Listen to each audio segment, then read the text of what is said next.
Akudaaya, Reincarnation, a true life story. It was 2012, a memorable year in my family. It was in the wee hours of the night. My dad had not gone to bed, so I sat down with him in the sitting room, talking generally about life, and especially that I should have graduated from university, but for a year extension that delayed me. Ekale Daddy. Báwo ni my dear? I'm fine, Adúpẹ́. Once you finish school, getting a good job is next. Lágbára Ọlọ́run. Àmì Jésù. I should be working now, sef, if not because of this stupid school. Nígbà ìyàwó lọ, everything was stable. Free education, free food. We were still in the middle of the gist when a knock startled us. Hardly do we entertain visitors in our house at odd hours. Though ravaged with fear, my father offered to go and open the door. I declined, saying he's too old to handle whatever is behind the door. I told him in clear terms that a 90-year-old man cannot withstand the power behind that door. He smiled shyly, and after some arguments, he threw in the towel and allowed me to open the door. I inquired to know who that person was. Who's there? With trembling hands on the doorknob. My father was beside me with a metal club, set for the fight. He dropped the club when he heard the voice of the stranger. Balugo, Emi Aini, the stranger said in Ondo dialect. My father swiftly shoved me aside to open the door himself.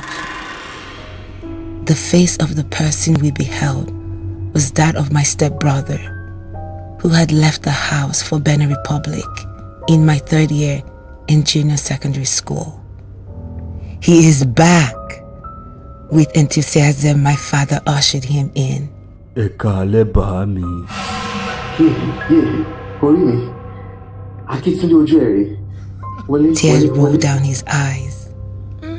I had mixed feelings about this guest arrival because of how long ago I last saw him.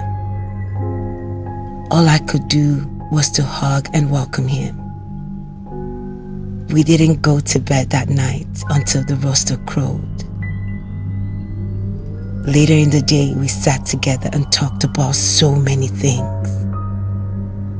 He said he had come to make life easy for my dad, and we were glad.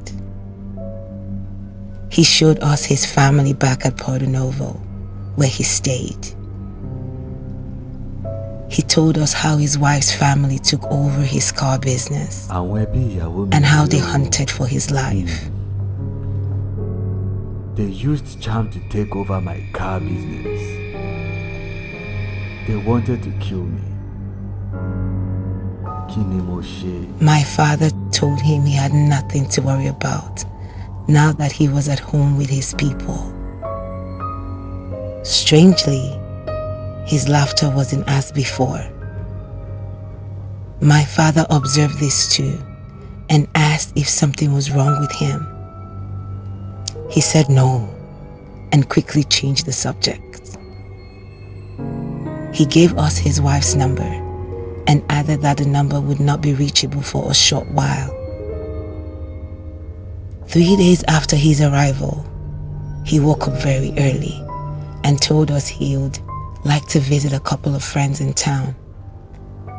My dad wondered if there would still be any left because of how long he had been gone.